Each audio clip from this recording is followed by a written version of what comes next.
There are updates in the courts over the White House's student loan debt relief program. It was back on August 24th that the Biden administration announced $10,000 in student loan debt relief for individuals making up to $125,000 a year, or $20,000 in relief for individuals with full Pell Grants.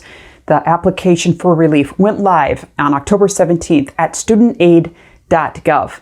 But it was immediately challenged in the courts. And we have updates of where some of those challenges stand. Let's start with the U.S. Supreme Court. It was back on October 20th that the U.S. Supreme Court refused an emergency application to the court.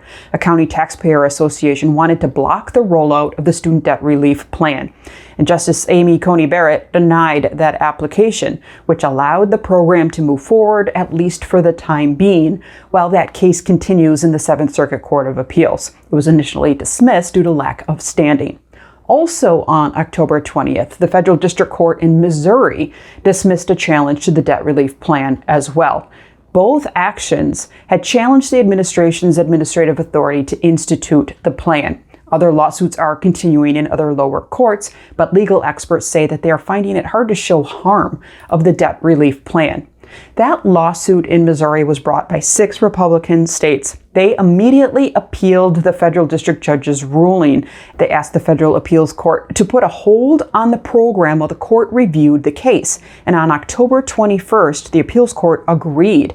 The Eighth Circuit Court of Appeals therefore issued a temporary nationwide block on the debt relief plan. The block does not reverse the trial court's dismissal. It prevents debts from being discharged until the court rules. The feds say by the time that appeals court ruled, 22 million Americans had already filled out that debt relief application. That's about half of the eligible borrowers. The application does still remain open at studentaid.gov. The order does not prevent people from applying.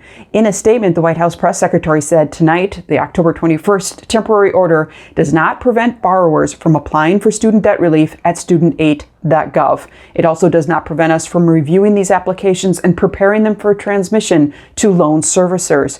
The Education Department agrees and said we're moving full speed ahead to continue processing applications. The appeals court is expected to announce a ruling soon, maybe as early as next week. It can issue an injunction and make the pause last longer. It can dismiss the case and the program can continue as normal. We will watch and see what happens in the Eighth Circuit Court of Appeals.